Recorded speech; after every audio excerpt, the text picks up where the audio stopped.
Baik, bismillahirrahmanirrahim. Assalamualaikum warahmatullahi wabarakatuh. Selamat malam narasumber yang sudah hadir malam ini, juga selamat malam Ibu dan Bapak peserta yang juga sudah hadir. Sambil kita menunggu peserta yang lain selesai ibadah sholat Isya, nanti mereka akan bergabung di tengah-tengah. Baik, seminar atensi hari ini ya seru nih ya, kita belajar malam-malam nih ya, kayak anak sekolah kan, kalau waktu belajar kan malam-malam ya. Nah, malam ini hari Rabu tanggal 26 tanggal 26 betul. Hari Rabu tanggal 26 Juli 2023 kita mau belajar bersama, diskusi bersama sebentar. Kita mau diskusi bersama.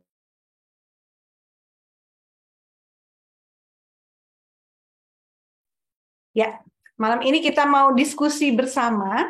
Nah, dengan temanya ini sebenarnya banyak yang mau nih. Biasa kalau tema remaja itu memang nggak ada habisnya, ya selalu seru kalau dibahas. Jadi tema kita diskusi belajar bersama malam ini adalah tentang krisis identitas remaja sebagai dampak media sosial. Oh, ini memang ini ya cukup mengkhawatirkan ya, karena fenomenanya banyak memang beberapa penelitian, kemudian beberapa pengumpul data gitu ya, banyak yang menyatakan bahwa kesehatan mental para adik-adik remaja kita saat ini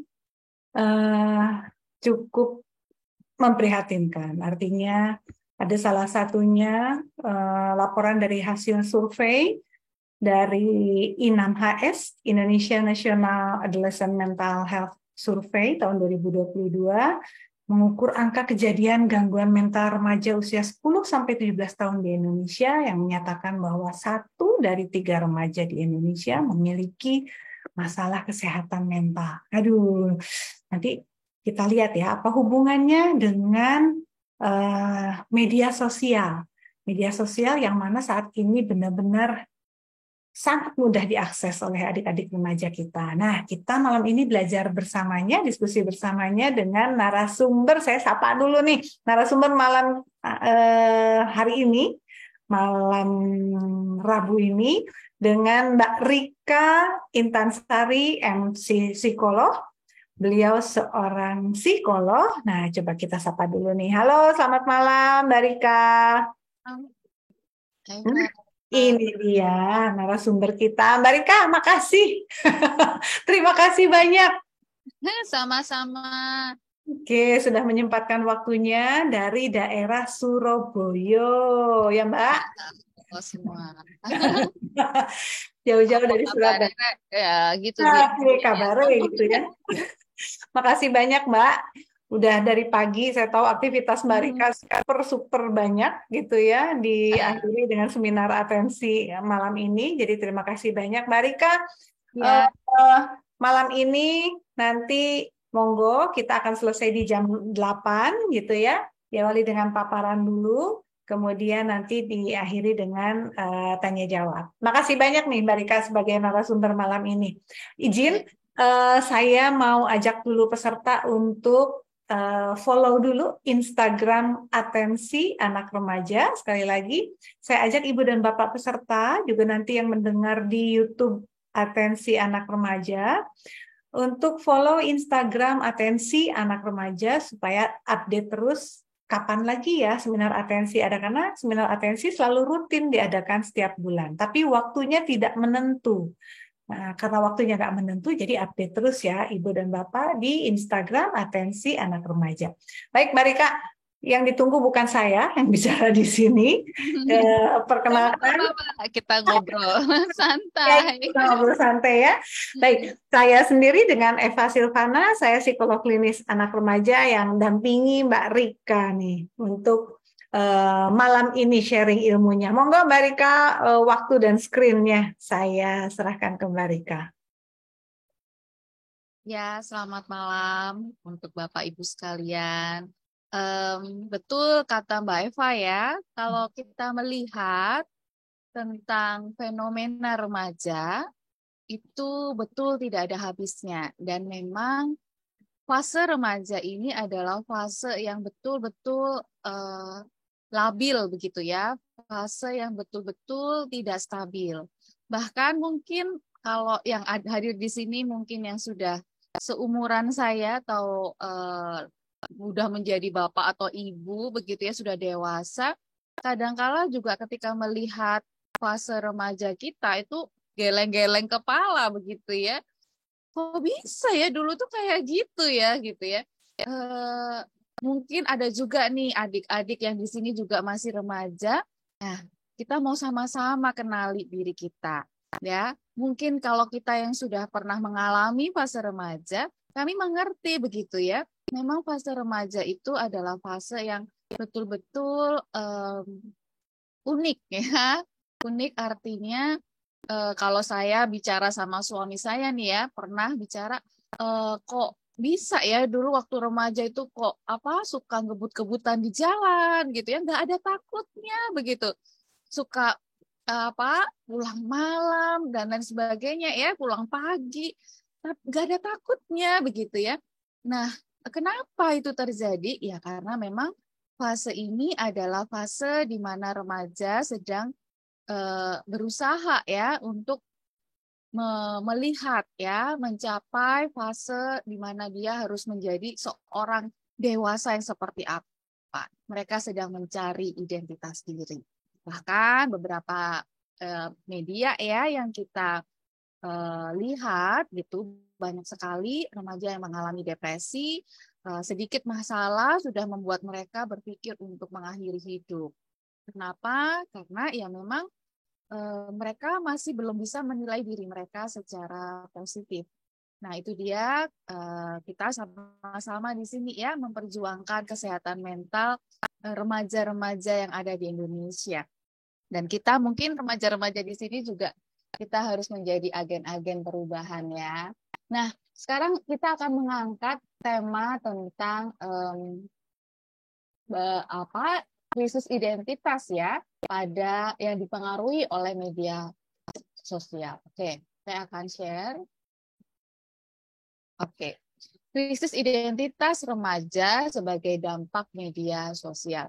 Nah, Bapak Ibu, kita tahu ya sekarang media sosial itu cukup banyak, banyak sekali, dan bahkan untuk membuat media sosial remaja-remaja kita itu punya lebih dari satu akun, ya kan?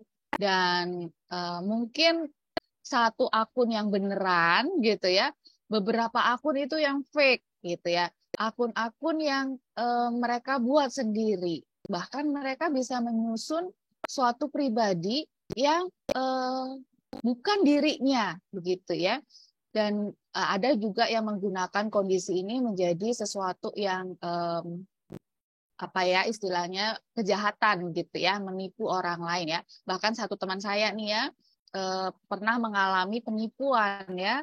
Jadi ada yang mendm di media sosialnya mengatakan bahwa dia seorang pria begitu ya dari negara mana dan sangat baik dan lain sebagainya. Tapi ternyata setelah ditelusuri ternyata ini akunnya akun fake gitu ya. Nah, tapi problemnya seringkali remaja kita juga atau kita sendiri mungkin ya bisa jadi ingin memiliki suatu identitas yang kita tidak miliki begitu ya. Jadi kita membuat pribadi-pribadi dengan karakteristik pribadi yang dipengaruhi juga ya oleh media sosial. Jadi membuat avatar-avatar. Nah, kita akan mencoba untuk berbicara ya. Nah, santai saja Bapak Ibu sekalian. Kalau mungkin mau bertanya di tengah-tengah jalan, gitu ya, nggak setuju atau mau tanya boleh. Gitu ya, Mbak Eva ya sambil jalan ya, Iya, biar iya. kita nyaman aja. Mungkin ada kepikir, nggak usah nunggu sampai sesi tanya jawab, boleh, gitu ya. Oke. Nah, ternyata media sosial itu juga Bapak Ibu membuat kita terlalu banjir informasi, begitu ya, sehingga kita tidak mengerti mana yang benar dan baik buat kita. Oke. Nah, ini data di 2021 mungkin sudah ada yang terbaru. Cuman saya melihat di sini ya di 2021 sebetulnya manusia atau orang-orang di seluruh dunia itu sudah menggunakan internet itu paling tidak sebanyak 7 jam sehari.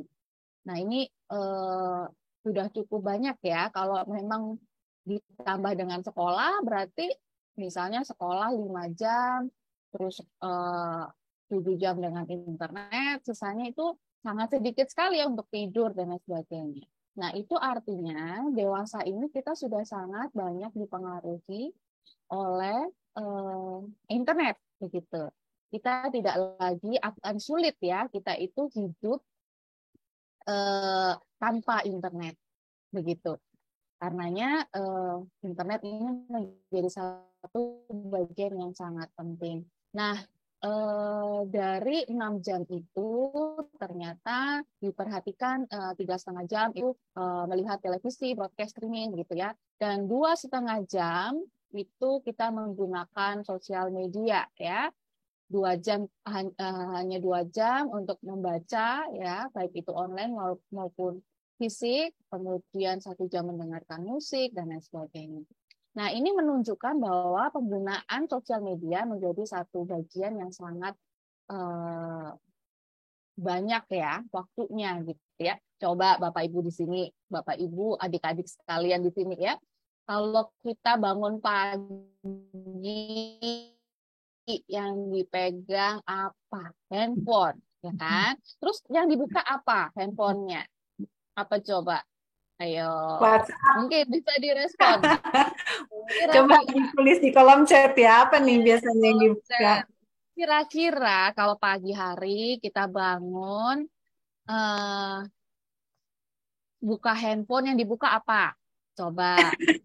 Ada tuh, Mbak Rika, kata Ya. Ayu scroll, Kak. Oke, scroll. Scrollnya scroll apa nih? Ada dari Pak Imam tuh, Mbak. FB, ya. Scroll TikTok, ya toh. Nah, ini semua sosial media ya, WhatsApp, ya kan? Coba, ya kan?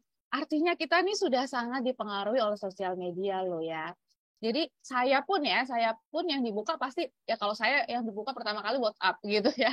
Ini ada urusan pekerjaan apa nih gitu ya. Itu sudah dibuka tuh WhatsApp, TikTok gitu ya. Nah, itu semua sosial media sebetulnya. Nah, sosial media itu apa saja sih? Ya, dari mulai YouTube, WhatsApp, TikTok, Instagram, Facebook gitu ya. Apalagi nih Twitter, apalagi ya. Kok saya jadi lupa ya nih sosial media ini ya, banyak banget ya sampai. Nah, sebetulnya itu adalah kalau sekarang Gojek juga ya. Jadi bentuk komunikasi ya.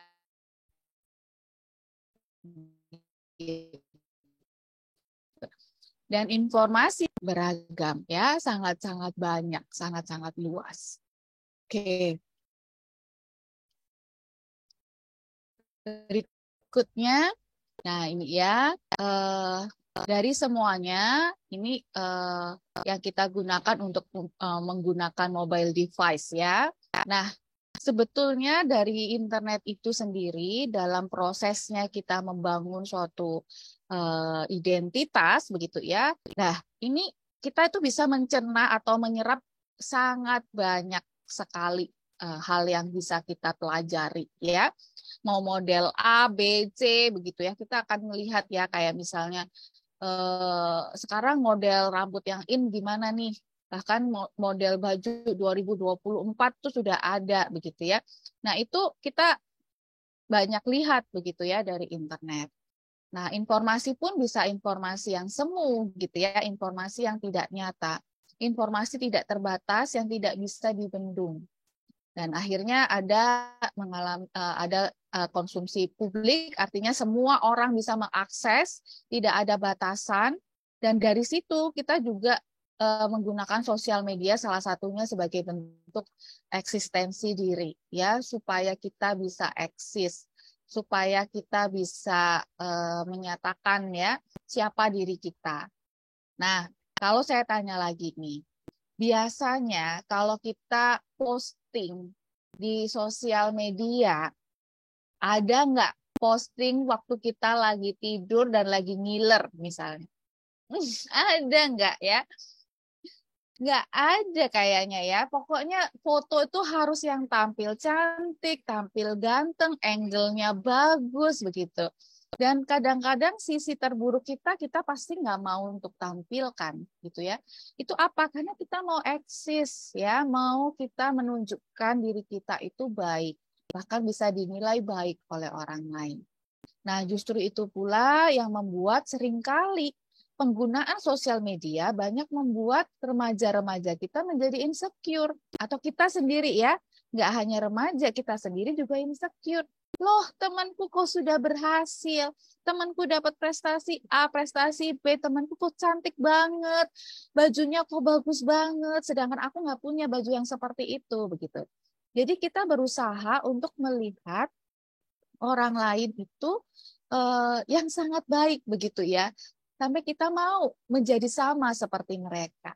Bahkan di ruang-ruang konsultasi, ruang praktek banyak sekali ya mereka mengalami depresi ya karena merasa diri mereka tidak berharga. Karena apa? Ya karena terlalu banyak ya scrolling Instagram, scrolling Facebook dan lain sebagainya. Wah, temanku udah punya pacar, aku belum, gitu kan?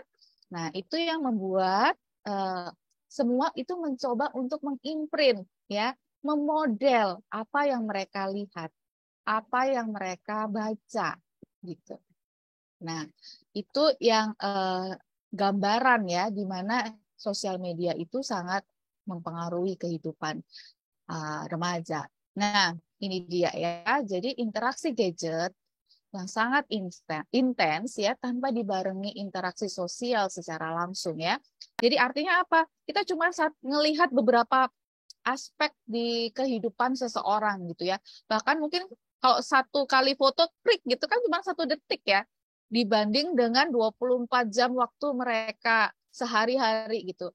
Bahkan kita nggak bisa lihat sisi bawahnya itu sedang pakai celana pendek atau apa kita nggak bisa ngelihat begitu, yang kita lihat cuma hanya satu bagian kecil, dan itu kita nggak ngerti orang ini hebat baik, cara ngomongnya bagus atau nggak bisa gitu kan.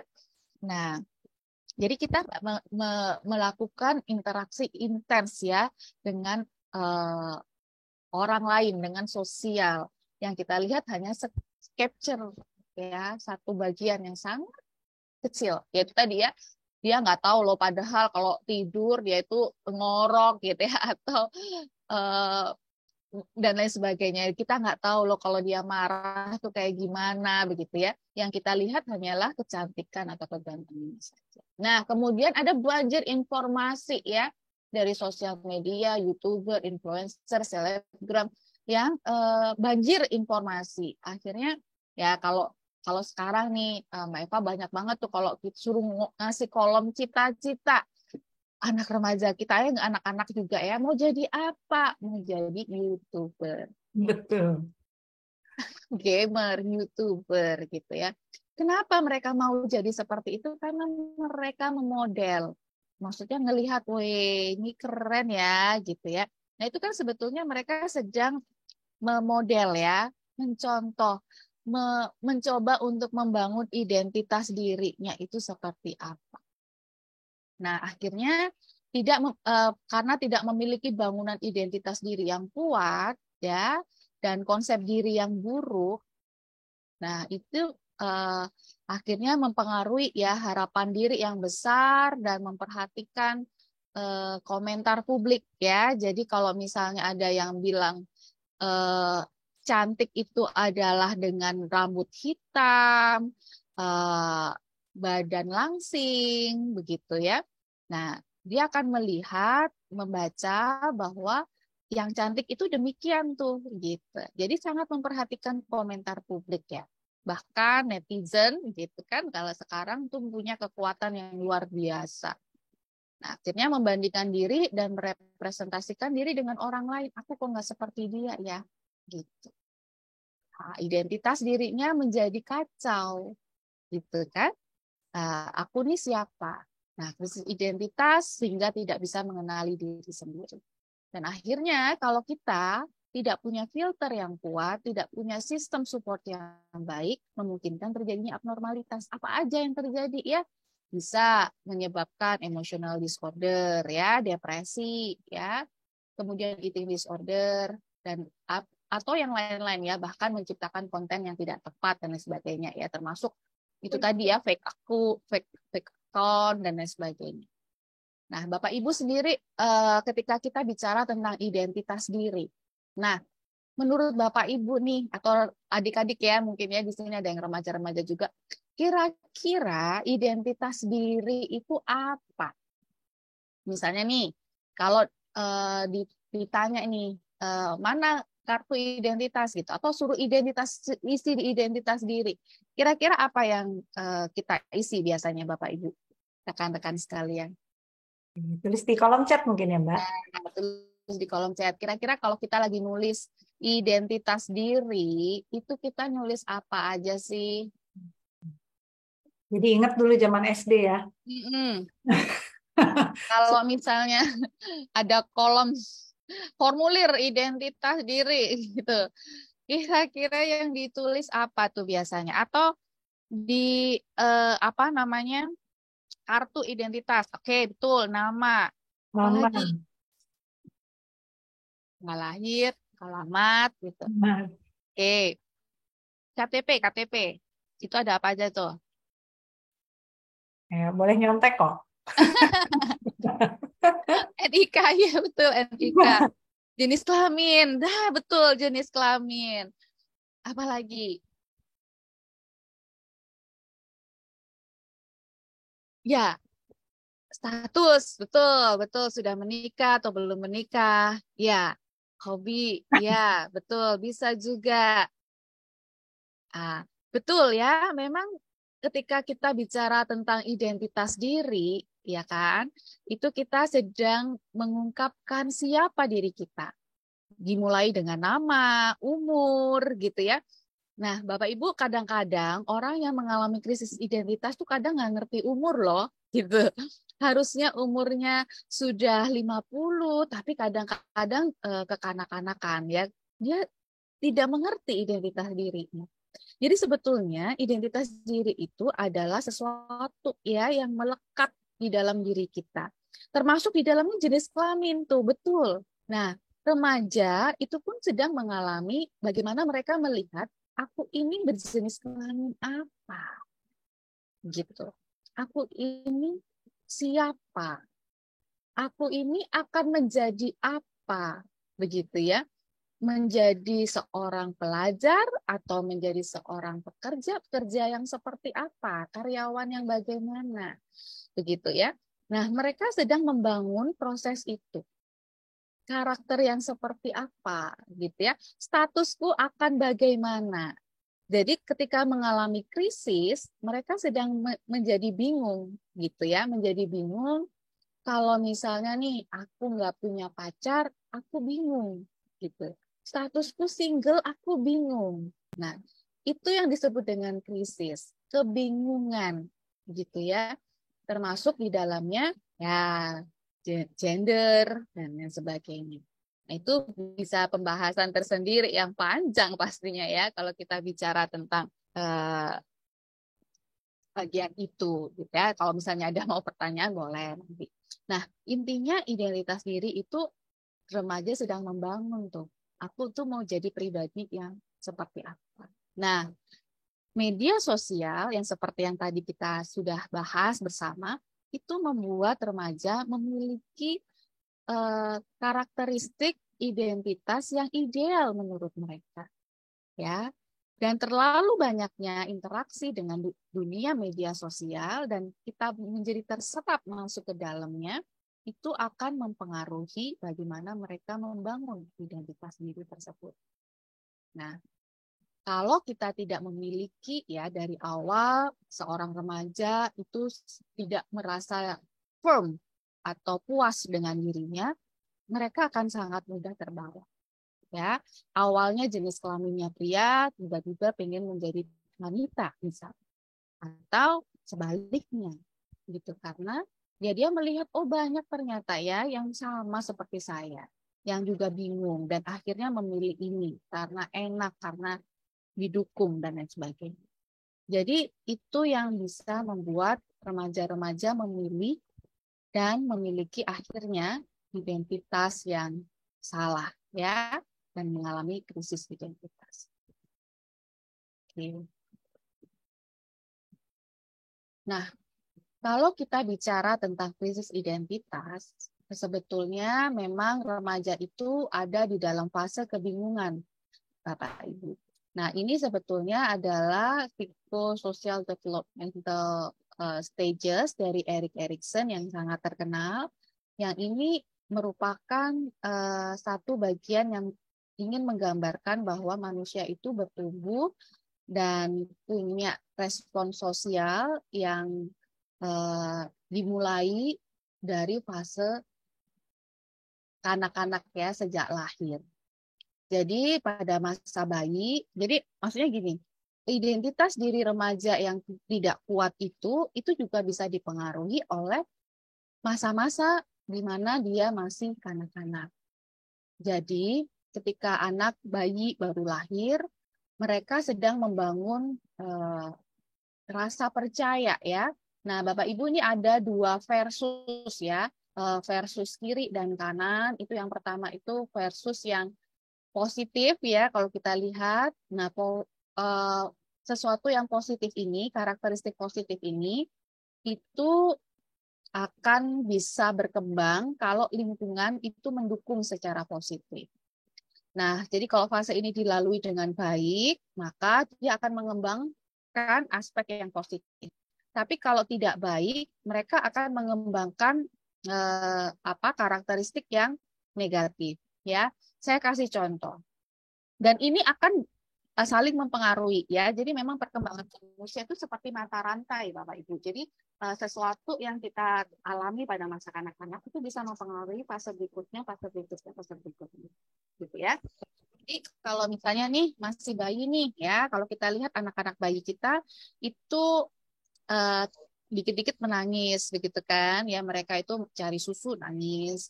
Nah, ketika pengasuh tidak memberikan respon yang positif untuk bayi-bayi mereka, mereka akan seringkali mengembangkan rasa tidak percaya begitu. Tapi kalau bayi itu direspon secara positif, mereka akan mengembangkan rasa percaya. Nah, apa dampaknya? Nah, ini biasanya anak-anak yang melalui fase infannya dengan baik, mereka menjadi pribadi yang eh, tidak mudah curiga gitu ya. Maksudnya kadang-kadang kita tahu ya ada beberapa orang dewasa tuh yang gampang curiga, nggak rasa aman gitu ya, nggak rasa aman. Dikit-dikit, orang itu ngeliatin aku kenapa ya gitu. Padahal cuma ngeliatin doang begitu. Nah, itu bisa ditelusuri tuh fase infannya gitu ya, fase baiknya. Nah, berikut seterusnya. Nah, mungkin kita nggak cukup waktu ya untuk bicarakan ini, tapi ini sangat baik ya untuk kita melihat fase-fase kita dalam hidup kita. Misalnya ini fase yang masih 3 tahun ya, di bawah 3 tahun itu kan fase kalau bahasa Jawanya itu ngelitis-ngelitisnya anak gitu ya. Semua dicoba, semua dihancurin, semua diberantakin gitu yang bikin orang tuanya capek. Nah, kalau seringkali anak tuh disalahkan, dimarahin, tidak dikasih kesempatan, ya mereka akan mengembangkan pribadi yang pemalu, shame and doubt gitu ya. Tapi kalau mereka punya kesempatan untuk mengembangkan dirinya, jadi nggak dipersalahkan terus gitu ya, mereka menjadi pribadi yang otonom seperti itu. Nah, ini bisa berkembang menjadi pribadi di masa yang akan dewasanya, termasuk di remaja nih. Nah, remaja itu di mana nih? Nih ya, sekitar usia 13 sampai 20 tahun. Di sini ada satu bagian itu identity, yang berikutnya role confusion. Dan sebelumnya dengan baik, mereka bisa mengembangkan identitas diri yang positif. Tapi kalau tidak, mereka akan mengalami role confusion atau kebingungan.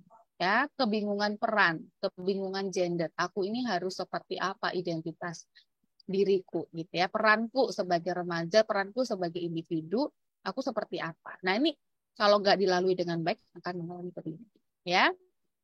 Nah, jadi krisis identitas itu kenapa? Karena terjadi kegagalan dalam membangun identitas diri yang positif gitu. Kebingungan identitas dan aspek pembangun yang kurang positif menyebabkan krisis identitas. Apa aspek pembangun yang kurang positif? Itu dimulai dari fase kanak-kanak. Gitu ya. Terus kemudian gagal memenuhi tugas perkembangan sosial di fase sebelumnya, ya. Kemudian menjadi tidak self acceptance, tidak menerima diri, ya, dan tidak merasa ada social acceptance, nggak merasa bahwa dirinya itu diterima secara sosial. Balik lagi ya, gampang curiga. Nah, itu sebetulnya ada kesulitan dalam melihat pemahaman bahwa lingkungan sosialku itu nggak nerima aku. Padahal lo sebetulnya nggak ada masalah sebenarnya ya. Namanya juga orang-orang di sekitar kita punya mata, kadang kita juga lihat gitu ya, tapi itu udah dibilang eh, mau ngapa-ngapain gitu lah ya. Jadi ada rasa nggak aman. Dan pada akhirnya krisis identitas ini akan berdampak pada problem mental ya. Jadi mental health problems. Nah, itu ya dinamika psikologis yang bisa muncul ya di later life, di masa kanak-kanak bisa jadi insecure atau krisis identitas itu muncul di masa-masa yang traumatik ya. Ada masa-masa di masa lalunya itu mengalami traumatik, insecure attachment. Ada relasi yang tidak positif dengan pengasuh, dengan orang tua. Begitu. Dan akhirnya ada kegagalan dalam tahapan perkembangan ya. Kegagalan mengenal Tuhan ya, yang pencipta dan makna hidup. Dan kemudian mereka juga tidak diterima secara sosial ya. Jadi misalnya sudah suka diejek gitu ya, atau tidak mendapatkan didapat labeling dan lain sebagainya. Nah, saat ini ya, nah ini apa yang muncul? Jadinya negatif self image ya, menilai diri itu secara negatif. Kemudian mengalami krisis identitas, kemudian self esteem yang rendah atau rasa berharga yang rendah, merasa diri tidak berharga, merasa diri tidak baik.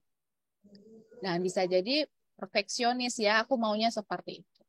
Nah, internet, nah penilaian publik, cyberbullying, tren medsos itu mempengaruhi kondisi diri ini dan akhirnya menyebabkan kondisi insecure. Nah, ketika insecure, akhirnya jadi masalah body image-nya insecure ya, nggak merasa nyaman dengan dirinya ya, bentuk tubuh dan lain sebagainya. Kemudian social insecure. Nah, ini banyak juga nih ya remaja-remaja sekarang yang tidak berani menjalin relasi sosial dan kadangkala beraninya cuma di sosial media gitu.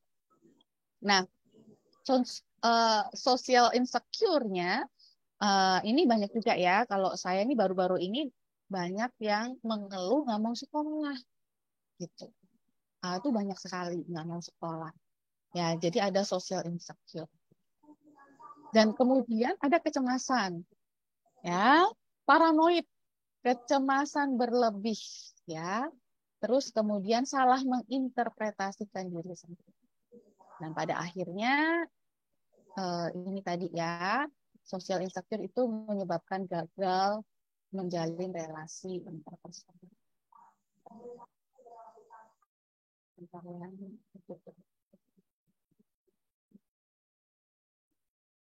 Oke. Oke. Nah, ini tadi ya. Jadi dia apa? Melihat lebih baik itu berelasi secara virtual. Gitu. Kalau secara apa namanya langsung, nah itu takut gagal di situ. Nah, mengatasi krisis identitas ya atau insecure di dalam diri. Nah, insecurity itu sendiri persoalan mengenai diri ya, persepsi terhadap diri dan sosial ya. Seorang akan puas akan diri dan keberadaan lingkungan sosialnya, maka kecenderungan insecure sangat kecil. So, bagaimana ya untuk mengatasi krisis identitas atau insecure ini? Puas akan diri ya, puas akan diri itu muncul karena pengenalan akan diri dan menerima diri apa adanya. Mencintai diri, self love dan tidak self kritik ya. Seringkali kita secara nggak sadar itu mengkritik diri sendiri. Ih bodoh, bodoh ya aku ini gitu ya.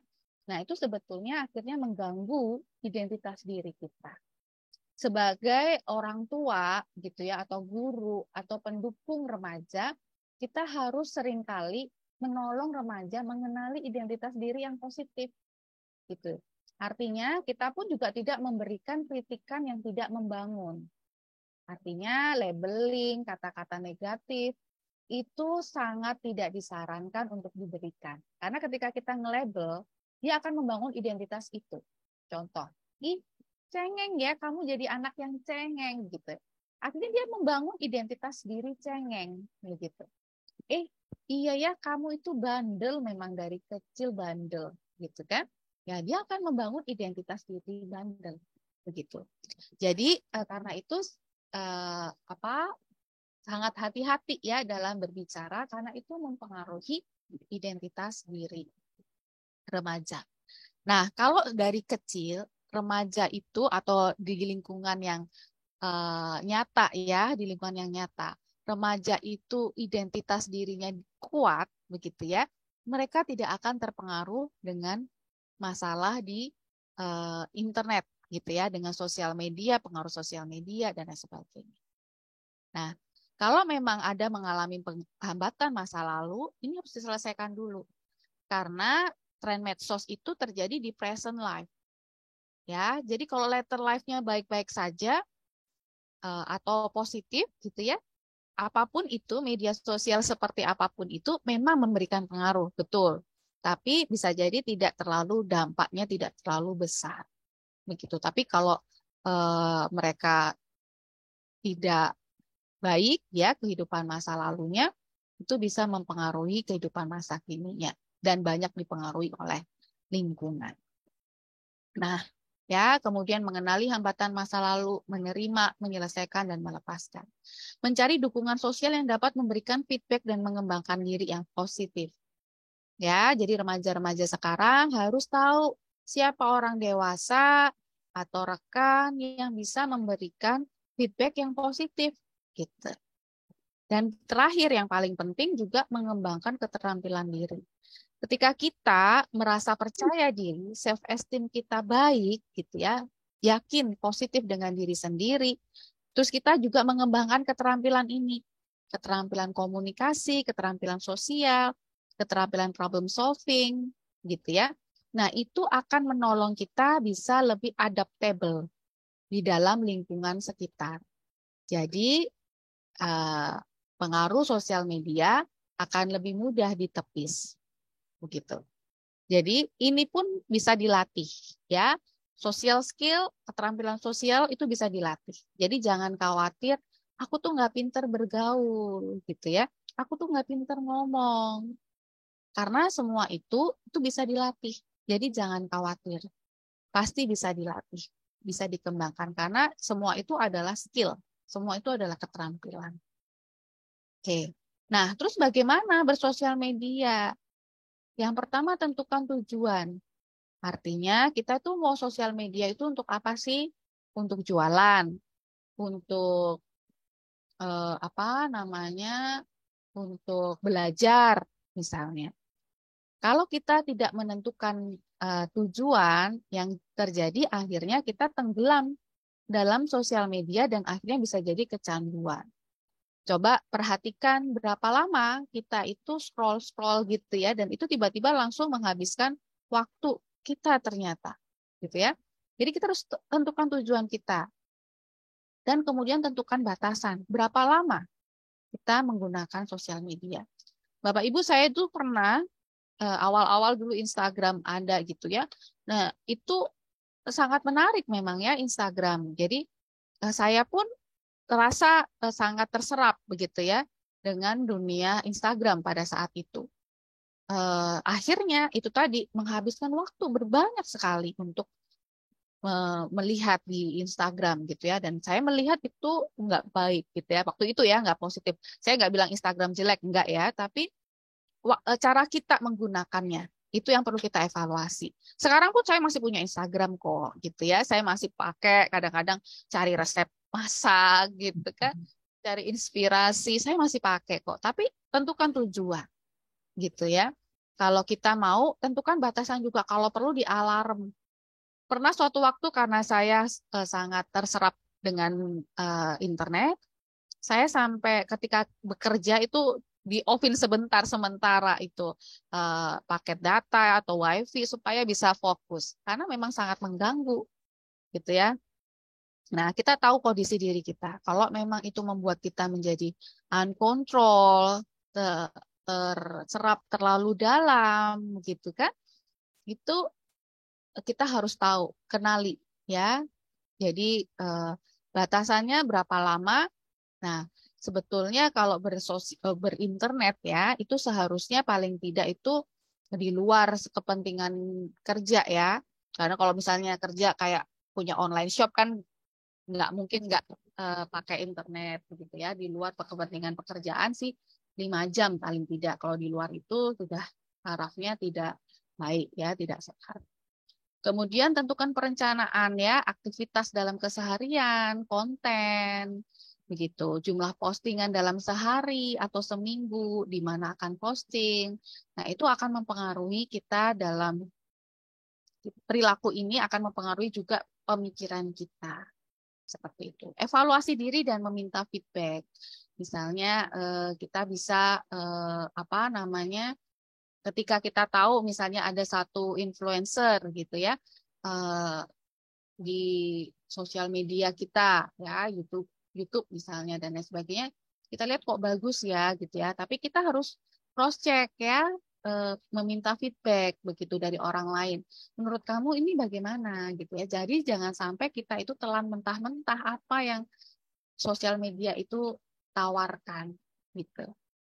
Dan kemudian ciptakan aktivitas menarik lainnya ya kalau kita sudah terhanyut ya dari sosial media.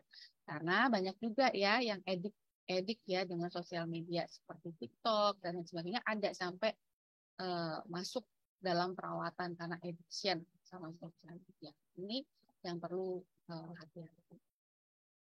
Oke. Nah, terus puasa sosmed nih gitu. Apa sih puasa sosmed gitu ya. Nah, ini banyak sekali didengungkan untuk detoksifikasi ya, detoksifikasi sosial media. Seperti ya berhenti sejenak mengkonsumsi apa yang ada di sosial media, baik Facebook, Twitter atau Instagram. Ada satu klien saya yang mengalami depresi ketika saya minta untuk puasa sosmed, ternyata itu berdampak yang sangat positif ya. Dan akhirnya depresinya berkurang karena dia puasa sosmed. Nah, tujuannya apa? Biar kita tidak bergantung dengan sosial media ataupun istirahat sejenak dengan kebisingan yang ada di sosial media ya. Biar kita tenang, damai, dan nggak insecure sama postingan orang lain, berita-berita yang ada di sosial media. Jadi sesekali kita perlu puasa sosmed gitu. Karena itu membuat kita sangat terserap ya dengan sosmed itu sendiri. Nah, ini saya pernah baca buku yang sangat baik gitu ya. You Are Special. Di sini diceritakan ya, dan ini relate banget ya sama kehidupan kita. Nah, seringkali dalam cerita ini tuh seseorang tuh suka sekali ini ceritanya di desa kayu gitu ya, di desa kayu mereka tuh sibuk dengan nge-label orang. Jadi ini yang nempel-nempel ini ada star label ya, atau stiker star dan stiker dot. Mereka akan dapat stiker star itu kalau melakukan sesuatu yang baik, terus punya penampilan yang baik, baju yang bagus dan sebagainya. Tapi kalau yang dot ini kalau mereka melakukan kesalahan, buruk dan sebagainya. Sama ya, dalam kehidupan kita sering kali melabel diri kita dan melabel orang lain. Jadi ini mereka bisa saling melabel satu sama lainnya gitu ya. Melabel diri kita dan melabel orang lain. Dan akhirnya kita menjadi sangat tergantung sama penilaian orang lain. Nah, tapi ada satu orang tuh nggak ada yang nempel nih, gitu ya. Dia happy sekali karena dia tidak membiarkan don't let anyone stick the label, ya. Kenapa dia begitu? Ya, karena dia melihat ya sang penciptanya, gitu kan, itu menciptakan dia itu sangat baik. Bapak Ibu, kita semua lahir ya, adik-adik kita lahir itu semua spesial. Ya, artinya kita dari lahir pun itu kita itu sudah jadi pemenang, gitu ya.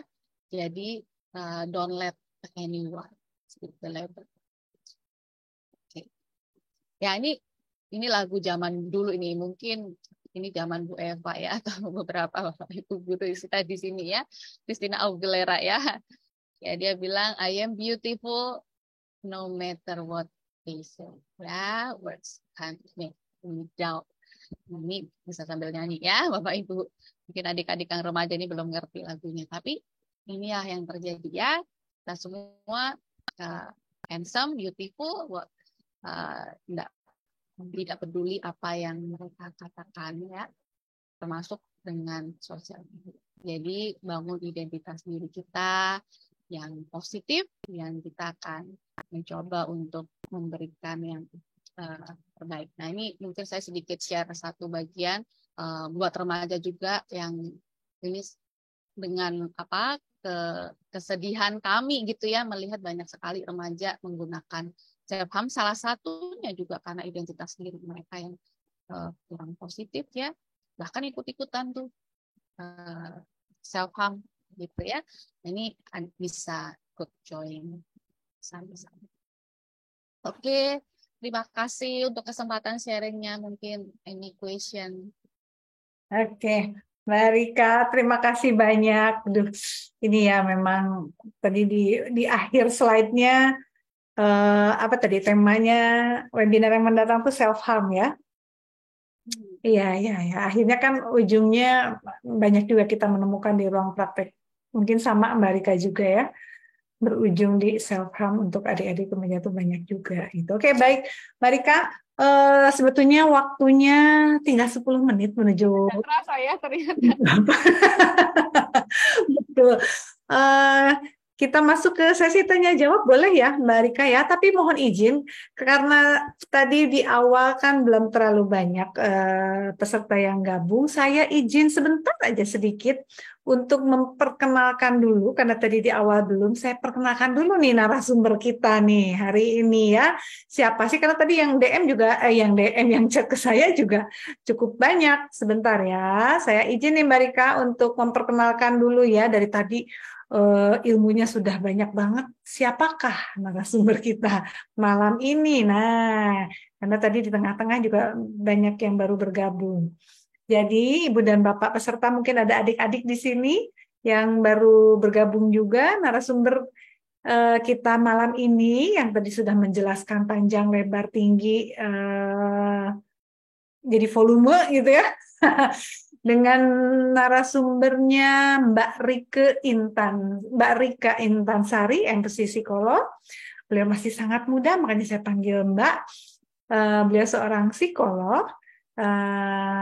Kemudian Mbak Rika ini di bidang psikolog klinis berarti ya, Mbak Rika ya. Berfokus pada problem anak, remaja, dan perempuan. Kemudian tertarik dalam pelayanan anak dalam krisis dan anak dengan kebutuhan khusus serta penguatan keluarga. Jadi di sini Mbak Rika ini memang bidang keahliannya di asesmen klinis anak, remaja, dewasa, psikoterapi anak, remaja, dan dewasa dengan menggunakan metode CBT, Sandplay terapi, client center terapi, behavior terapi, dan gratitude terapi juga di PT. Juga Mbak Rika ini banyak sekali jam terbangnya dengan menjadi seorang trainer. Jadi monggo Ibu dan Bapak yang membutuhkan Mbak Rika untuk menjadi apa ya, trainer, mungkin ada program-program khusus. Apakah khusus untuk anak dan remaja, Mbak Rika, untuk trainernya? Nggak terlalu khusus sih untuk Uh-uh. parenting Oh, sometimes. oke, family ya. Oke, oke. Nah, kemudian Mbak Rika juga pengalaman kerjanya jam terbangnya memang sudah banyak sekali dan saat ini memang sedang aktif di Gria Pulih Asih sebagai psikolog dan koordinator. Ini pasti Ibu dan Bapak juga banyak mendengar ya tentang Gria Pulih Asih ini. Kemudian, nah ini dia sibuknya di Biro Lestari di daerah Surabaya ya, Mbak Rika ya. Ya, betul. Biro Lestari ini di Surabaya, tapi berarti kliennya hanya terbatas dari Surabaya atau bisa online di luar kota, Mbak? Online bisa. Oke. Online juga monggo, nanti mungkin kontaknya ada di bawah. Kemudian Mbak Rika ini juga sibuk di klinik Dokter Mahe, psikolog asosiat juga. Ini semua posisinya di Surabaya, tapi monggo di luar Surabaya bisa konsultasi online. Nah, ini kontaknya Mbak Rika, ada nomor handphone, ada email, juga ada Instagramnya. Kemudian, ini juga alamat kantor Gria Puri Asih ya, Mbak? Ya. Oke. Nah, Mbak Rika ini adalah lulusan dari S1-nya di Fakultas Psikologi Universitas Erlangga. Kemudian melanjutkan di Magister Profesi Psikologi di UNER juga, Universitas Erlangga, dengan majoring peminatan klinis dengan tugas akhirnya CBPT untuk mengurangi stres pada anak penderita leukemia. Saat ini Mbak Rika tergabung di beberapa organisasi, anggota Ikatan Psikolog Klinis atau IPK, sebagai anggota juga di HIMSI, Himpunan Psikolog Indonesia Jawa Timur, dan sebagai pengurus Asosiasi Psikologi Kristiani. Kemudian pelayanan pengabdian juga cukup banyak, dan Mbak Rika ikuti sebagai konselor Departemen Konseling Perkantas, konselor dan psikolog sejiwa, konselor relawan kopi, komunitas peduli isoman, konselor dan psikolog Apsilangga Care, dan tim psikolog program Puspa dan Pemkot Surabaya. Monggo yang membutuhkan dan mencari Mbak Rika, kalau yang Surabaya sih bisa merapat mungkin ya ke kantor Gria Pulih Asih nih di Perum Green Lake Natural Living di Surabaya, Jawa Timur. Bagi yang membutuhkan konsultasi online, monggo kontak ke nomor yang ada di layar ini. Baik, Mbak Rika, kita boleh bertanya dan menjawab. Ini waktunya sepertinya singkat sekali. Berapa pertanyaan nih, Mbak Rika? Ya, boleh. Oke. Pertanyaannya mungkin expand sedikit, Mbak Oke. Eva. Oke, Baru nanti kasih sign gabung. aja ya. Kasih sign ke saya. Tadi sudah ada yang raise hand, siapa ya? Tadi ada, Pak Imam ya? Mana Pak Imam hilang? Oh iya ada. Mana nih? Iya, Halo Pak Imam, selamat iya. malam. Selamat malam. Oke, Nah, monggo, terima monggo kasih Pak Imam. banyak. Oke, sebelumnya saya mengucapkan terima kasih banyak. Ilmunya sangat bermanfaat ya dari Mbak Rike. Jadi sebenarnya ini applicable bukan hanya untuk kependidikan untuk remaja, untuk diri kita sendiri ya. Jadi orang dewasa juga kadang-kadang udah apa kayak ini ya, Mbak, ya, seperti yang dijelaskan tadi ada insecure karena yang kita lihat kan yang bagus-bagus saja ya yang di dunia internet ya. Nah, kalau yang saya perhatikan nih terutama yang anak-anak remaja yang laki-laki tuh ya, saya tanya teman-teman saya juga tuh kayak game online itu Mbak. Jadi misalkan mereka tuh main bersama game online, pulang sekolah itu langsung buka laptop, kemudian, nah itu teman-temannya sih banyak ya. Jadi nggak hanya di sekolahnya, tapi dari berbagai daerah itu, ada yang dari Bandung, dari mana ya. Jadi kalau misalkan kita mau melarangnya kan kita misalkan mau kerjasama sama orang tuanya, kita nggak kenal juga sama orang tua mereka yang bermain bersama itu ya. Nah itu bagaimana untuk mengatasi ini ya supaya anak-anak itu nggak berhanyut dalam game online itu, Mbak. Mungkin ada pengalaman ya. Terima kasih. Oke, terima kasih Pak Imam nih. Pak Imam memang rajin ikut. Ini sepertinya Mbak Rika sedang off cam ya, tapi kedengeran suaranya Mbak Rika. Maaf, Saya barusan terpental. Oke, oke. Tapi tadi terakhir dari Pak Imam katanya bagaimana untuk menghadapi ini aja terutama laki-laki yang sering main game online dan akhirnya mereka berkumpul dalam satu komunitas. Biasanya sekarang anak-anak masuknya ke Discord gitu, Pak. Ketemu dengan orang-orang yang sama sekali awalnya nggak kenal, hanya ketemu di game online aja. Gimana nih menyikapi para orang tua untuk menghadapi remaja-remaja yang seperti ini, Mbak Rika? Ya, maaf, saya putus-putus dengernya ini karena internetnya lagi error nih kayaknya. Oh, oke. Yang barusan suara saya putus-putus ya, Mbak? Cara menyikapi di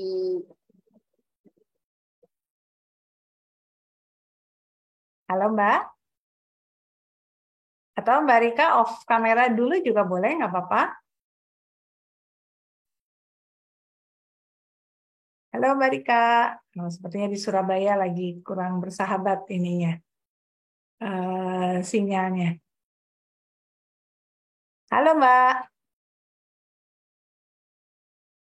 Oke, kita tunggu ya. Sambil menunggu Mbak Rika, kelempar lagi. Baik, sambil menunggu narasumber bergabung kembali, mohon ditunggu ya Pak Imam ya. Saya ajak Ibu dan Bapak peserta, jangan lupa untuk follow Instagram Atensi Anak Remaja supaya terupdate terus kapan seminar atensi ini akan diadakan lagi. Halo Mbak Rika, kelempar lagi ya. ini saya mau coba join sama handphone kok. Oke, boleh. Bisa. Oke, maaf Pak Imam, Pak Eva. Nggak apa-apa. Tadi kalau saya nggak salah nangkep, pertanyaannya adalah, atau saya mohon izin tutup kamera sebentar ya. Boleh Mbak. Nah, oke. Kalau tadi ditanyakan, kalau anak pria ya, itu Ya. pertanyaannya adalah bagaimana ketika dengan game online, seperti apa Mbak Eva tadi, sorry. Oh, boleh langsung dari Pak Imamnya nih. Pak Imam boleh diulang sekali lagi nih pertanyaannya nih Pak Imam. Oke, ini jadi yang sekarang itu fenomenanya tuh terhanyut dengan game online, main bersama itu ya Mbak ya, pakai Discord gitu. Jadi berbagai daerah dari seluruh Indonesia itu mereka berkumpul, kemudian eh, jadi terhanyut, jadi sampai malam gitu ya. Mereka tuh agak susah di stop juga gitu. Jadi kayak kita mau kerjasama dengan orang tua dari anak-anak juga, kita nggak kenal orang tuanya mereka ya, karena ketemu-ketemu di internet gitu ya. Kemudian main game itu ya. Nah itu kalau saya perhatikan tuh udah banyak gitu. Jadi teman-teman dan itu fenomenanya sama. Mereka tuh agak kesulitan dalam mengontrolnya itu ya. Nah itu mungkin ada pengalaman bagaimana cara Oke, mengkondisikan ini anak-anak. berarti kalau kita bilang tuh lebih ke addiction ya, game gitu ya. Yang sebenarnya pertama memang kita kalau orang tua itu perlu menentukan batasan. Nah, ketika kita menentukan batasan itu pun didiskusikan sama anak. Kalau anaknya itu sudah dalam level usia SD ya, seperti usia kelas 3 SD ke atas, mereka sudah bisa berpikir logis ya. Jadi biasanya kami itu berikan data-data, misalnya data kerusakan otak ya, kalau kita kalau Oh, kelempar lagi kayaknya. Mohon ditunggu ya Pak Imam ya. Sepertinya terlempar lagi. Tadi di akhir, iya kelempar betul. Baik, nah bergabung lagi. Ya Mbak Rika sudah masuk lagi. Masih di mute Mbak Rika? oh, iya Nah. oh, iya Ya, maaf sekali lagi tadi apakah terdengar yang saya sampaikan? ya tadi baru kesepakatan ya, Oh iya, batasan. berikan batasan. Nah, kita biasanya sampaikan dengan secara logis data-datanya bahwa kerusakan otak akan terjadi, bla bla bla bla, begitu ya, addiction itu bisa mempengaruhi kita bisa berpikir eh, tidak baik begitu ya. Nah, Itu dari data itu terus kita berikan informasi bahwa ada batasan waktu gitu. Dan itu pun juga rekomendasi yang sudah ada ya, penelitian-penelitian yang sudah ada. Biasanya kalau untuk usia segini sampai segini ini harus cuma berapa jam gitu. Jadi kita yang harus punya kontrol sebagai orang tua. Nah, memang kalau kita cuma hentikan saja tanpa kita kasih solusi itu juga nggak adil ya buat mereka.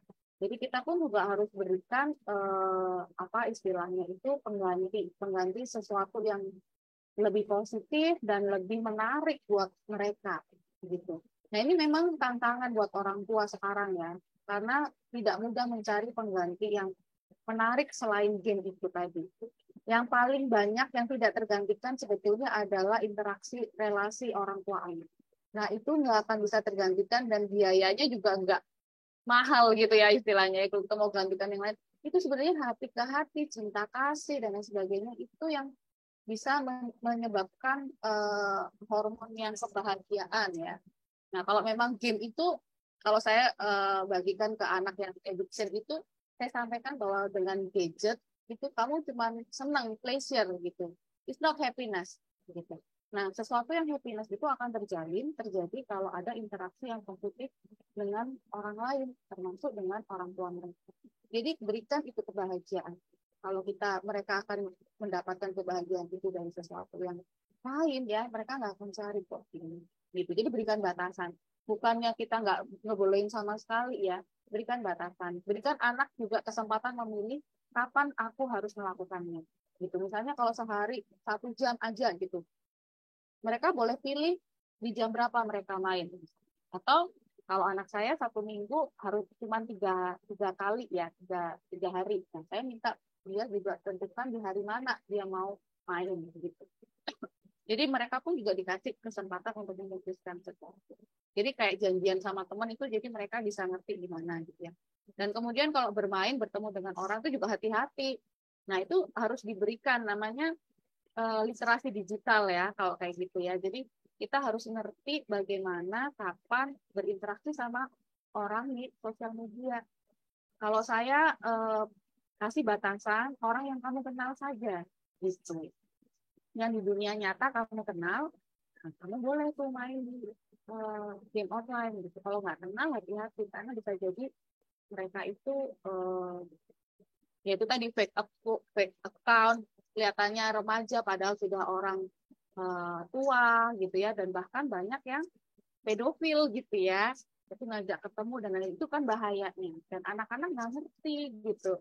Nah, itu yang kita harus berikan informasi bahwa tidak semua orang yang kamu kenal di sosial media, di game online itu orang yang baik. Dan bisa jadi mereka identitasnya itu tidak mereka sampai ke sana. Nah, itu termasuk kita juga harus menghentikan penyebaran, menyampaikan identitas diri kita di sosial media ke orang yang tidak. Nah, itu literasi digital anak-anak yang harus dibuat. Itu perlu sesi tersendiri nih Mbak Eva. Ya, betul. Oke. Tapi iya sih lengkap tadi kata Mbak Rika, apa tadi yang pertama batasan itu kontrol di orang tua gitu ya Mbak. Kontrol di orang tua, kesepakatan, kemudian literasi digital itu perlu. Nah, Pak Imam ada komentar? Oke, terima kasih banyak Bu Rika, sangat jelas sekali ya, tinggal bagaimana orang tua itu menginvestasikan waktunya untuk berinteraksi dengan anak tadi itu kan karena butuh waktu yang banyak ya. Pertama kita memberikan alternatif kegiatan tadi, jadi kita harus berinteraksi dengan anak kita supaya dia bisa tidak main game aja gitu ya. Kemudian yang kedua juga yang berbicara dari hati ke hati tadi ya, dengan cinta kan kita bisa memberikan pemahaman bahwa itu suatu kebahagiaan yang sesaat gitu ya kalau bermain game ya. Jadi kita ada sesuatu yang lebih positif mungkin ya, seperti kegiatan misalkan belajar atau berolahraga atau dalam dunia nyata ya mungkin gitu ya. Oke, terima kasih untuk untuk pencerahannya. Oke, terima kasih banyak Pak Imam. Oke, ada satu pertanyaan di kolom chat Mbak Rika, mau saya bacakan? Boleh dibacakan, takut hilang tadi. Oh iya, oke. Dari Ibu Ayu Mbak, Bagaimana cara mengatasi sikap bullying sehingga membuat seseorang menjadi down karena ucapan mereka? Terima kasih. Ini sebetulnya hubungannya dengan media sosial kah atau gimana nih? Bisa jadi ya cyberbullying kalau di Iya, betul, betul. sosial. Mhm, mhm. Yang pertama sebetulnya kalau kita mengutip dari ibu kita juga nih Mbak Eva, bullying itu sebetulnya adalah persoalan persepsi sebenarnya. Jadi kadang maksudnya orang itu cuman bilang, ih kamu gendutan. Itu kadang-kadang mungkin ada orang tuh mengira itu bullying gitu ya. Tapi orang lain tuh nggak ngefek, itu bukan bullying gitu. Jadi artinya bisa jadi di awal bullying itu perihal persepsi. Nah, bagaimana kita mempersepsikan sesuatu itu adalah bergantung dengan pemahaman diri kita apakah positif enggak sama diri kita. Gitu. Jadi yang pertama memang bagaimana mengatasi, bangun penilaian positif tentang diri kita, self love gitu ya kalau diri kita. Kalau anak-anak kita ya bantu mereka memiliki penilaian citra diri yang positif tentang diri mereka. Ya balik lagi ya, don't let anyone stick the label gitu. Nah itu yang pertama gitu ya. Yang kedua, ketika kita mengerti bahwa itu adalah sesuatu yang membuat untuk menjatuhkan kita begitu ya, itu kan berarti kita harus pilah gitu ya. Ada hal-hal yang tidak bisa kita kontrol dan ada hal-hal yang bisa kita kontrol. Nah, omongan orang tuh nggak bisa kita kontrol, gitu kan? Penilaian orang pun juga kita nggak bisa kontrol. Artinya kita nggak bisa bikin orang itu bilang kita baik walaupun kita sudah sebaik apapun. Kalau misalnya dia nggak suka gitu ya, pasti kita akan diejek gitu ya, istilahnya dibully. Jadi kita nggak bisa kontrol. Nah, yang bisa kita kontrol apa? Diri kita kan gitu. Nah, kita yang harus bisa memilih apakah itu penting buat kita atau enggak gitu ya. Kalau nggak penting ya udah kita harus kayak let it go gitu. Let it go. Yang bisa kontrol diri kita dan diri kita. Jadi balik lagi ya kalau misalnya itu nggak baik ya harus don't let them stick gitu ya. Jangan biarkan itu melekat dalam diri kita, karena itu dan kita yang bisa memilih tuh mana yang bisa kita ambil, mana yang kita nggak perlu pikirkan.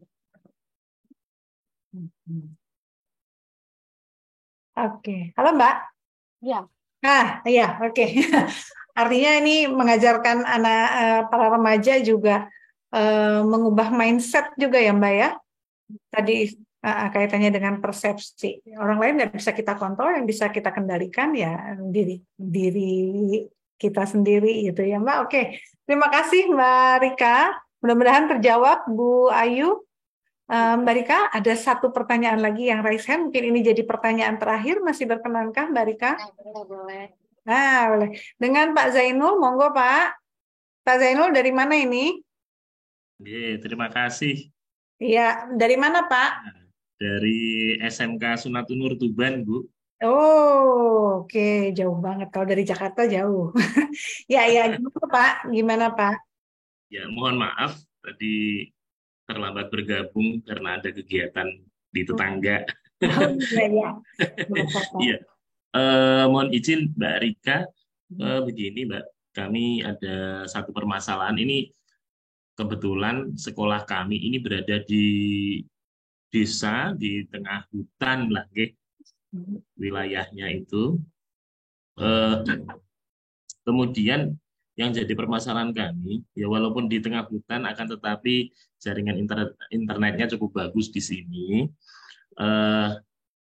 Yang jadi masalah adalah anak-anak kami ini, siswa-siswa kami ini mayoritas belum siap dengan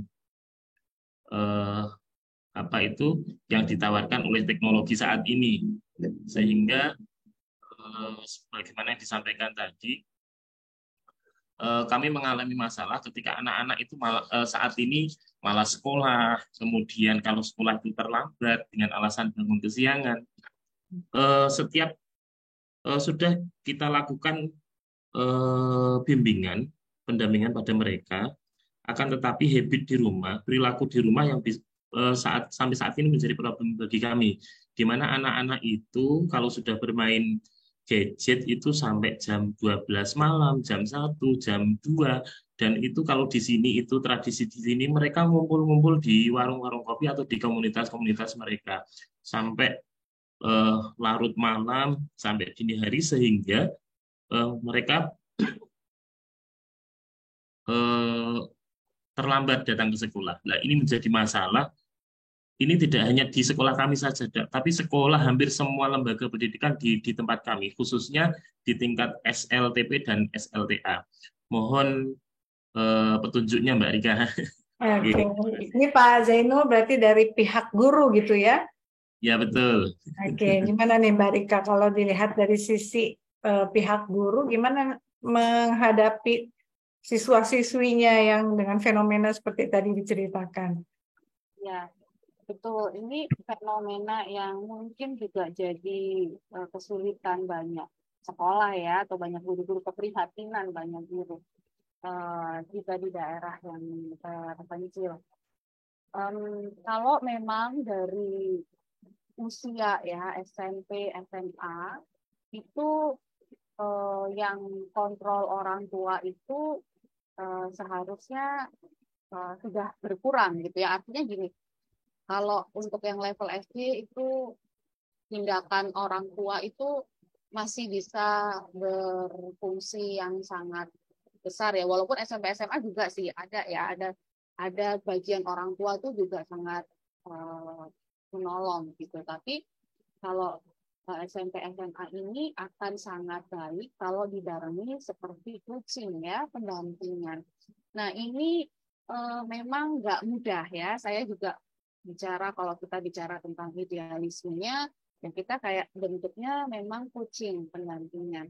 Nah pertama memang dimulai dari edukasi dulu, Pak. Jadi edukasi. Nah kalau seperti yang tadi saya sebutkan untuk anak-anak ini, seringkali kami buat itu edukasi itu yang logik ya, yang logik berdasarkan data, berdasarkan penelitian begitu.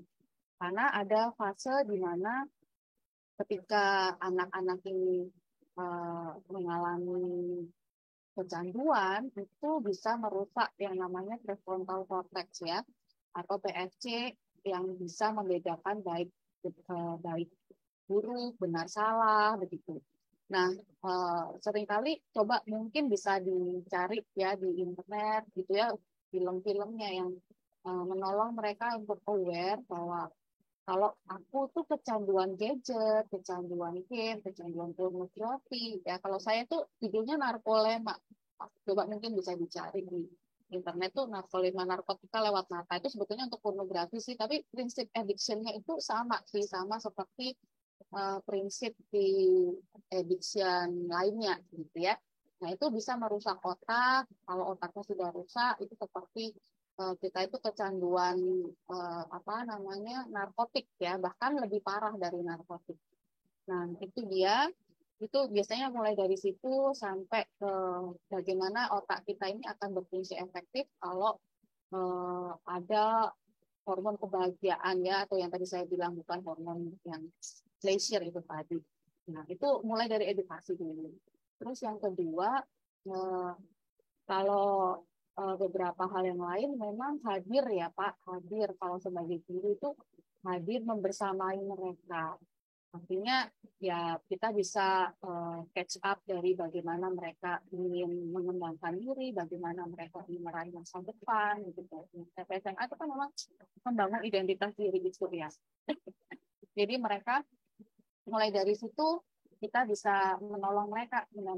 Kamu kalau pengen menjadi seorang dokter, kamu harus seperti apa, begitu waktumu akan habis begini gitu ya. Jadi memang coaching itu sangat penting dan membersamai di dalam kehidupan mereka. Dan ada juga cara untuk mengalihkan itu, gitu ya, dengan cara memang aktivitas-aktivitas yang memicu adrenalin lainnya, gitu. Nah, ada beberapa penelitian itu menggunakan naturalistic therapy, Pak. Jadi Jadi anak-anak ini diajak untuk naik gunung gitu ya, hiking yang kalau dia tuh dapat apa sense-nya ya kan, dapat sense-nya itu sama seperti ketika mereka bermain game. Kalau game itu kan kayak nggak ada habisnya kan ya, pengen naik level, naik level, naik level, naik level itu kan kayak ada hormon yang puas gitu ya kalau udah bisa naik level gitu kan. Nah itu diajak tuh kayak hiking, gunung, apa yang membuat mereka juga hormon adrenalinnya pun ikut terpenuhi kayak gitu. Nah itu bisa tuh jadi anak-anak oh ya ternyata asik juga ya kalau misalnya kita ini bisa begini. Jadi nggak harus dengan game gitu. Nah kemudian ya memang kontrol lingkungan itu sangat pengaruh besar ya. Kayak misalnya kalau nongkrong di warung begitu ya untuk anak-anak yang masih pelajar ya nggak boleh nongkrong kayak gitu ya. Jadi kayak ada aturan batasan seperti kayak COVID kemarin kita bisa di rumah semua kan karena ada batasan dan aturan yang keluar. Nah itu sistem lingkungan itu yang tapi agak sulit ya untuk dilakukan tapi itu bisa dikuatkan juga. Jadi dan kemudian ke arah spiritual Pak. Nah ke arah spiritual itu juga penting. Jadi ketika mereka melakukan sesuatu ya diharapkan itu sesuatu yang sesuai dengan ajaran agama begitu ya dan kan tidak membawa manfaat dan sebagainya.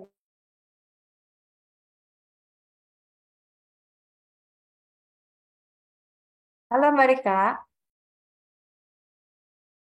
Halo Mbak. Mbak Rika terlempar kah? Halo Mbak. Mohon tunggu sebentar Ibu dan Bapak. Sepertinya sinyal Mbak Rika bermasalah lagi. Halo Mbak. Mbak Rika, halo. Oke, nggak apa-apa. Iya, Terlempar. freeze kalau nggak terlempar. Kalau terlempar nggak, tapi sepertinya freeze. Halo Mbak, bisa dengar suara saya Mbak? Nah, ini baru kelempar. Nah, mohon ditunggu sebentar ya Pak ya. Ini ada nih Mbak Rika. Halo Mbak. Oke, maafkan. Iya, struggling banget. Malam ini. Oke. Iya. Ya, begitu. Semoga tertangkap ya. Iya Pak Zainul, bagaimana? Iya, sudah bisa kami simpulkan Bu untuk tindakan kami selanjutnya. Terima kasih Mbak Rika. Ya, Oke.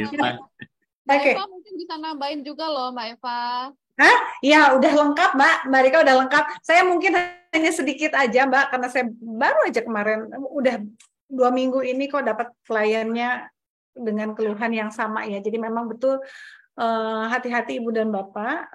Tadi salah satunya Pak siapa yang menyampaikan ada game online, main bareng, kemudian akhirnya minta bertemu Discord gitu ya. Dan akhirnya berawal dari Discord itulah toksik ini mulai masuk ke putra-putri remaja kita gitu. Ditambah lagi ada game yang namanya role play, mungkin Mbak Rika juga tahu ya Mbak? Ya, betul. Ya, game role play di mana tiap pemain itu bisa bermain peran sebagai siapa saja di situ. Bahkan ada yang berperan sebagai suami dan istri dan mereka berperan sebagaimana suami dan istri gitu. Jadi hati-hati sekali Ibu dan Bapak. Dan tadi kalau untuk Pak Zainul sudah lengkap itu dari Mbak Rika. Oke, Pak Ali nih, Pak Ali kayaknya baru datang terlambat nih, ini Mbak Rika narasumber kita sedang mau ada kegiatan lagi. Next time.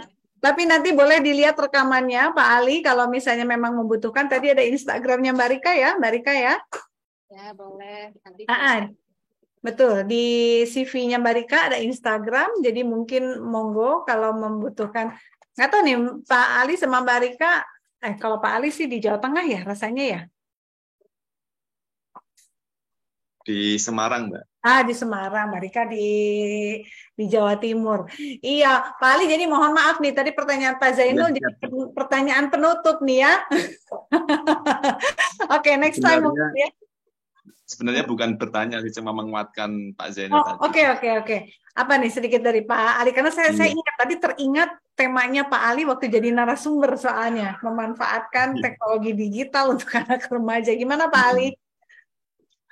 Saya berusaha memasuki dunia remaja itu dengan teknik mirroring gitu. Mirroring untuk berusaha mengalihkan keasikannya dengan sosial media atau gadget tuh. Contohnya ketika tadi saya terkritik mendengar tadi level. Nah, saya sendiri juga ketika di mata pelajaran saya itu materi-materi itu tak buat level, Mbak. Level 1, level 2, level saya kelompokkan. Meskipun ada capaian pembelajaran, ada KIKD, tapi tak gunakan kata-kata level. Agar apa? Anak-anak itu juga familiar dengan kata-kata itu. Karena mereka terbiasa dengan main game kan level. Sehingga ketika ketemu mata pelajaran saya, oh ini Pak Ali nih mata pelajarannya aku banget nih, terbiasa kayak duniaku gitu loh. Itu satu contoh kecil. Kemudian saya merubah kata-kata tugas itu secara psikologis mungkin saya rubah dengan kata-kata challenge atau tantangan. Jadi saya tantang anak, saya challenge. Ketimbang kata tugas itu beban. Kalau kata tantangan bagi remaja mungkin akan tertantang. Itu hal-hal kecil aja. Bagaimana sih saya memasuki dunia mereka agar mereka juga menyukai dengan apa yang ada di sekolah atau dengan pelajaran saya minimal lah untuk teknik mirroring itu. Itu Mbak. Oke, terima kasih tuh Mbak Rika. Akhirnya ditambahin juga oleh Pak Ali, Mbak Rika. Itu luar biasa banget Pak Ali. Harus tuh menginspirasi guru-guru ya. Oke, ini memang guru-guru idola di sini nih, banyak kan nih. Oke, Mbak Rika, sepertinya sudah di penghujung seminar atensi ini. Mungkin sedikit dari Mbak Rika, closing statement apa yang pesan apa yang mau disampaikan untuk para remaja khususnya atau Bapak Ibu, rekan-rekan sekalian. Mbak Rika boleh dicoba open video? Ya. Suara saya terdengar Mbak Eva? Kedengaran jelas, Mbak. Ya. Ya. Betul sekali Bapak Ibu, yang terpenting dalam proses perkembangan remaja-remaja kita itu dimulai dengan penguatan di dalam keluarga dan circle terkecil dari remaja itu sendiri ya, bisa sekolah, bisa pertemanan, begitu. Ketika itu kuat, rasa kasih sayang, cinta kasih, perhatian, dan penilaian positif dari lingkungan itu akan menjadi filter yang sangat terbaik ya untuk menolong remaja dalam menghadapi tantangan media sosial. Jadi kuatkan interaksi di dalam keluarga, kuatkan personal individu remaja itu, mereka akan bisa bertumbuh dengan cara yang Oke. Iya. Terima kasih banyak Mbak Rika. Nih saya yang nyantol banget di kepala saya, anak itu harus bisa membedakan pleasure dengan happiness tadi ya. Kembali lagi ke keluarga, berarti berikanlah happiness, not pleasure. Terima kasih banyak Mbak Rika, Ibu dan Bapak peserta yang sudah hadir juga. Terima kasih banyak. Mohon maaf atas kesalahan mungkin yang saya buat disengaja atau nggak disengaja juga kekurangan. Hatur nuhun Mbak Rika, terima kasih banyak. Terima kasih kesempatannya, mohon maaf juga kalau ada salah-salah kata Bapak. Terima kasih banyak Ibu dan Bapak peserta, terima kasih banyak. Jangan khawatir bagi yang tidak bisa hadir di hari H Seminar Atensi bisa mengakses semua rekaman Seminar Atensi di YouTube Atensi Anak Remaja. Sekali lagi, saya mengajak Ibu dan Bapak yuk follow Instagram Atensi Anak Remaja. Dengan demikian, Seminar Atensi malam ini saya tutup. Wassalamualaikum warahmatullahi wabarakatuh. Mbak Rika, terima kasih banyak. Hatur nuhun. Iya, selamat malam. Monggo Mbak Rika. Kalau mau live, Ibu dan Bapak, mohon izin untuk saya tutup Zoom-nya. Makasih Mbak. Ya, bye.